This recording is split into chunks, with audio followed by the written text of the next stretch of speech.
हसवणूक. लेखक पु ल देशपांडे. रस्ते. रस्त्यात स्वतःशीच बोलण्याची सवय पुष्कळांना असते. पण लहानपणी मी रस्त्याशी बोलत असे. आमच्या घरापासून स्टेशनापर्यंत एक आपला उभाच्या उभा रस्ता पसरला होता.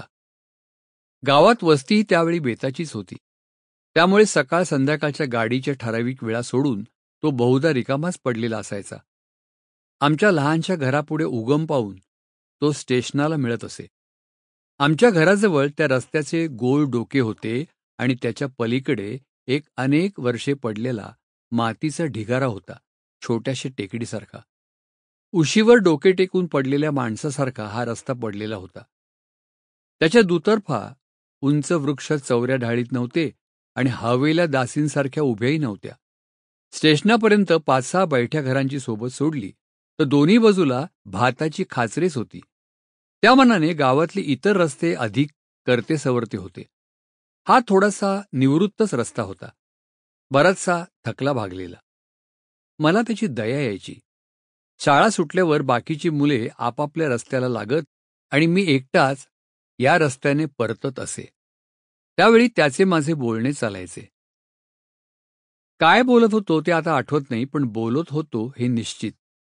कदाचित वर्गातल्या दुष्ट पोरांची आणि त्याहूनही दुष्ट मास्तरांची गाऱ्हाणी मी त्याला सांगत होतो असे मला वाटते. गाव वसवणाऱ्या माणसाने वास्तविक त्या रस्त्याला महत्त्व देऊन वसवले होते. पण पुढारीपणालाही भाग्य लागते. इतर रस्त्यांचे आणि घरांचे काय कट झाले देव जाणे.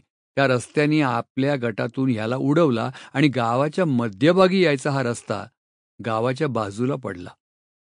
माझ्या चिमुकल्या खोपटवजा घराची आणि तसल्याच 4-2 गरीब झोपड्यांची सोबत सोडली तर त्याला जवळचे असे कोणी नव्हते.